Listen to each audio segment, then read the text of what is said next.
আসসালামু আলাইকুম। আজকে আমরা আমাদের ক্লাস নাম্বার হচ্ছে এমএস ওয়ার্ডের ক্লাস নাম্বার 3।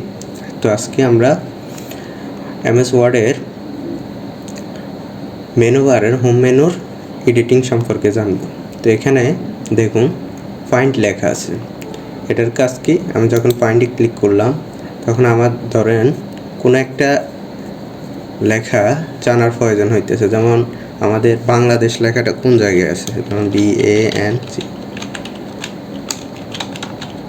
বাংলাদেশ লিখলাম। দেখেন আমাদের বাংলাদেশ কোন কোন জায়গায় আছে, আমার ওই জায়গায় আমাকে একটা হাইলাইট করে দেখাই দিতে আছে।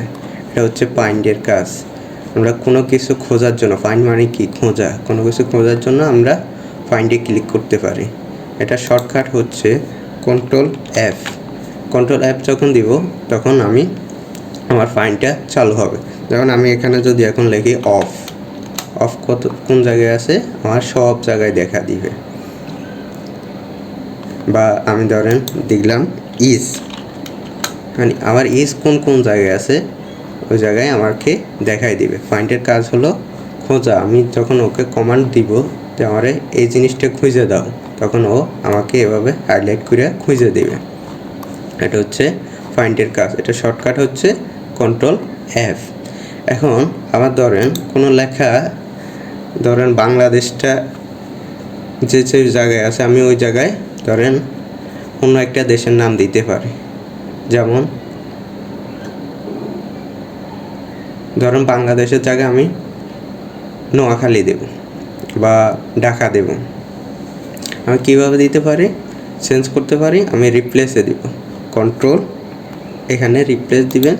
রিপ্লেস দেওয়ার পর আমি বাংলাদেশটা চেঞ্জ করে আমি দেব ঢাকা, ঢাকা। দেখেন আমি যখন রিপ্লেস দিব তখন ফাইন্ড নেক্সট, আমি যখন একটাতে দিলাম, দেখেন রিপ্লেস দিব তখন শুধু একটাই চেঞ্জ হবে। এখানে বাংলাদেশের জায়গায় ঢাকা হয়েছে। আমি যদি রিপ্লেস অল দিই, যেসব জায়গায় বাংলাদেশ আছে, যে যে যে জায়গায় বাংলাদেশ আছে সব জায়গায় আপনার রিপ্লেস হয়ে যাবে, বাংলাদেশটা ঢাকা হয়ে যাবে। আমি যখন ধরেন আমি রিপ্লেস অল দিলাম, দেখেন এখানে যত জায়গায় আমার বাংলাদেশ আছে সব জায়গায় আমার কি হয়ে গেছে, ঢাকা হয়ে গেছে। আমি কোনো কিছু চেঞ্জ করার প্রয়োজন ক্ষেত্রে, কোনো নাম বা কোনো একটা ওয়ার্ড চেঞ্জ করার ক্ষেত্রে, ধরেন যে এটা সব জায়গায় আছে, ওই ওয়ার্ডটা চেঞ্জ করার জন্য আমরা রিপ্লেস করতে পারি। এটা শর্টকাট হচ্ছে Ctrl+H দিয়ে আমি যেটা চেঞ্জ করতে চাই, ধরেন আমি চাইতে আছি যে ঢাকাটা ঢাকাটা আমার হবে বাংলাদেশ।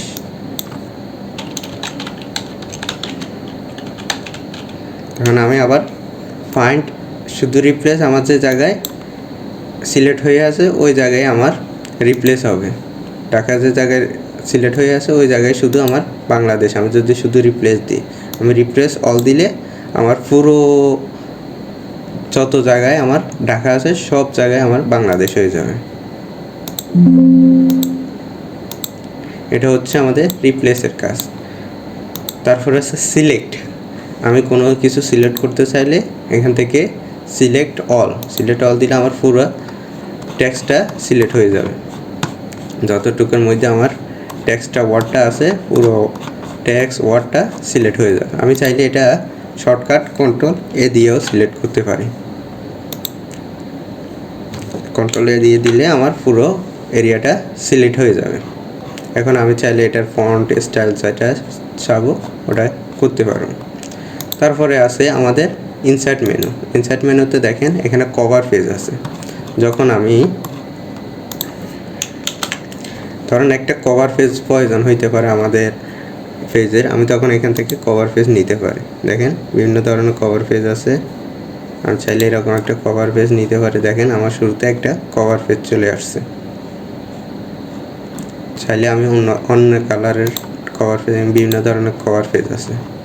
আপনি এখানে একটা যেমন বই লেখার ক্ষেত্রে ফার্স্টে আমাদের কভার পেজ থাকে না, সেরকম এরকম আপনি ধরেন একটা বই বা একটা আর্টিকেল লেখার ক্ষেত্রে আপনি এরকম একটা কভার পেজ নিতে পারেন। তারপর এখানে আপনার ডকুমেন্ট টাইটেল, সাবটাইটেল সব কিছু লিখতে পারেন। এটা হচ্ছে কভার পেজের কাজ। এখান থেকে আপনার যেটা প্রয়োজন হবে আপনি ওই কভার পেজটা নিতে পারেন। তারপরে ব্ল্যাঙ্ক পেজ, একটা যদি ব্ল্যাঙ্ক পেজ নেওয়ার প্রয়োজন হয় আপনি এখান থেকে একটা ব্ল্যাঙ্ক পেজ নিতে পারেন। দেখেন আমার একটা ব্ল্যাঙ্ক পেজ চালু হয়ে গেছে, এটার কভার পেজের উপরে একটা ব্ল্যাঙ্ক পেজ চালু হয়ে গেছে। আপনি চাইতেছেন যে এতটুকু আমার থাকবে, এই পেজের মধ্যে থাকবে আর বাকিটা অন্য পেজে চলে যাবে, তখন আপনি পেজ ব্রেকে ক্লিক করতে পারেন। পেজ ব্রেক ক্লিক করলে আপনি এতটুকু এই পেজে থাকবে, বাকিটা অন্য পেজে চলে যাবে। তাহলে পেজ ব্রেক কীভাবে করবো আমরা, ধরুন এই লেখাটা এতটুকুই রাখবো, বাকিটা আমি অন্য পেজে নিয়ে যাবো, সেই ক্ষেত্রে আমি পেজ ব্রেক দিতে পারি। তাছাড়া আপনি চাইলে শর্টকাটও পেজ ব্রেক করতে পারেন। আপনি যে জায়গায় থেকে পেজ ব্রেক করবেন, ধরেন এতটুকু রাখবেন, বাকিটা অন্য পেজে নিয়ে যাবেন, সেই জায়গায় কার্সরটা রাখবেন, তারপর কন্ট্রোল ধরে ইন্টার চাপ দিবেন।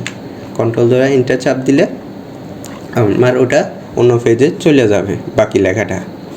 আমি যতটুকু রাখছি কার্সরটা ওইটা এক পেজে আছে, বাকিটা অন্য পেজে চলে গেছে। আপনি চাইলে এখান থেকে এতটুকু রেখে বাকিটা অন্য পেজে নিয়ে যেতে পারেন কন্ট্রোল ইন্টার চাপ দিয়া। তারপরে আছে আমাদের টেবিলের কাজ পরে দেখাবো। তারপরে আছে আমাদের পিকচার। আপনি যদি এই জায়গায় কোনো একটা পেজে পিকচার অ্যাড করতে চান, তখন আপনি এখান থেকে পিকচারে গিয়ে দিস ডিভাইস গিয়ে যে কোনো একটা পিকচার অ্যাড করতে পারেন। ধরেন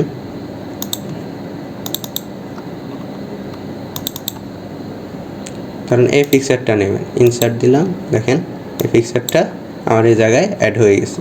আপনি এখানে চাইলে এটারে সরাইতে পারতেছেন না, সেক্ষেত্রে কি করবেন, এখানে র্যাপ টেক্সট আছে, এখান থেকে গিয়ে বিহাইন্ড টেক্সট বা ইনফ্রন্ট টেক্সট দিলে আপনি এখন চাইলে এটারে যে কোনো জায়গায় সরাইতে পারেন। দেখেন এটা চাইলে ছোট বড় করতে পারেন, যে কোনো জায়গায় সরাইতে পারেন। তারপর আমি যখন পিকচারে ক্লিক করলাম, দেখেন এখানে একটা মেনু যুক্ত হয়ে গেছে, পিকচার ফরম্যাট। দেখেন এটা আমি দেখাই, এটা আগে কিন্তু ছিল না। দেখেন এখানে 13 বক্স পর্যন্ত হেল্প পর্যন্ত আছে। যখন আমি পিকচারে গিয়ে পিকচার অ্যাড করলাম, তখন আমার এ জায়গায় একটা পিকচার ফরম্যাট চালু হয়ে গেছে।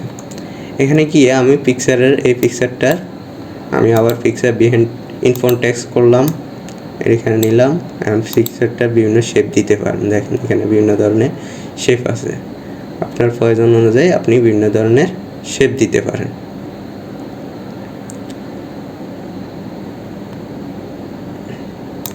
কারণ আমি এই শেপটা রাখলাম। তার পিকচার বর্ডারে আপনি যদি কোনো কালার দিতে চান, এখান থেকে যে কোনো একটা কালার সিলেক্ট করতে পারেন। তারপরে পিকচার ইফেক্ট, পিকচারে বিভিন্ন ইফেক্ট দিতে পারেন। দেখেন বিভিন্ন ধরনের ইফেক্ট আছে, আপনার যেটা পছন্দ আপনি ওই রকম একটা ইফেক্ট দিতে পারেন। বিভিন্ন ধরনের ইফেক্ট আছে, এগুলো বিভিন্ন ধরনের দেখুন ইফেক্ট রয়েছে, আপনার যেটা পছন্দ আপনি ওই অনুযায়ী ইফেক্ট দিতে পারেন। তারপরে আছে পিকচারের লেআউট। এই পিকচারটা বিভিন্ন লেআউট তৈরি করতে পারেন। দেখেন বিভিন্ন ধরনের, যে রকম ইচ্ছা আপনি ওই রকম লেআউট একটা তৈরি করতে পারেন। ধরেন এটা দিলাম আমি, এটা আছে আমাদের উইন্ডোজ। দেখেন আমি পিকচারটার একটা সুন্দর ইফেক্ট দিতে পারছি। এখান থেকে আপনি বিভিন্ন ধরনের ইফেক্ট আছে, আপনার যেটা মন চায় আপনি ওই রকম একটা ইফেক্ট সিলেক্ট করতে পারেন।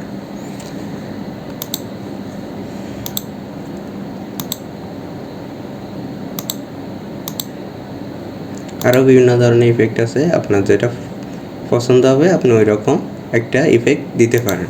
তো আমি ব্যাকে গেলাম, পিকচার ফরম্যাট। তো আমাদের মোটামুটি এগুলাই কাজ, আপনি চাইলে পিকচার আবার চেঞ্জ।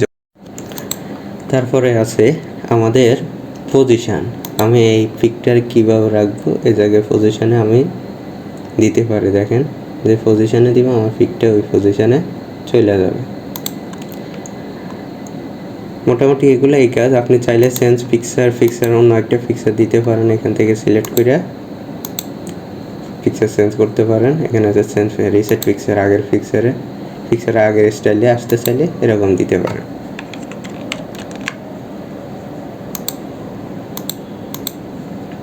মোটামুটি এগুলো এই কাজ। তারপরে এখানে বিভিন্ন ফিক্সারের ইফেক্ট, আপনি যদি ফিক্সার কালার চেঞ্জ করতে চান এখান থেকে বিভিন্ন কালার চেঞ্জ করা যায়। দেখেন বিভিন্ন ধরনের কালার আছে, এখান থেকেও বিভিন্ন ধরনের কালার দিতে পারেন। ইফেক্ট এটা হচ্ছে ইফেক্ট, এটা হচ্ছে বিভিন্ন ধরনের কালার। এটা হচ্ছে আপনার ব্রাইটনেসটা, ফিক্সারের ব্রাইটনেস বাড়াইতে কমাইতে চাইলে এখান থেকে বাড়াইতে কমাইতে পারেন। রিমুভ ব্যাকগ্রাউন্ড, আপনার যখন ফিক্সারের কোনো ব্যাকগ্রাউন্ড থাকবে তখন এখান থেকে ব্যাকগ্রাউন্ডটা রিমুভ করে দিতে পারেন। বুঝতে পারছেন? এটা হচ্ছে আমাদের ফিক্সারের ইনসার্টের মধ্যে ফিক্সারের কাজ। তো আজকে এতটুকুই, সবাই ভালো থাকবেন। এটা হচ্ছে আমাদের পিকচারের কাজ। তো বাকি ক্লাসগুলো shape, table, icon, 3D modulation এগুলো আমরা পরবর্তীতে ক্লাসে দেখব। আজকে এতটুকু, সবাই ভালো থাকবেন। আল্লাহ হাফেজ, আসসালামু আলাইকুম।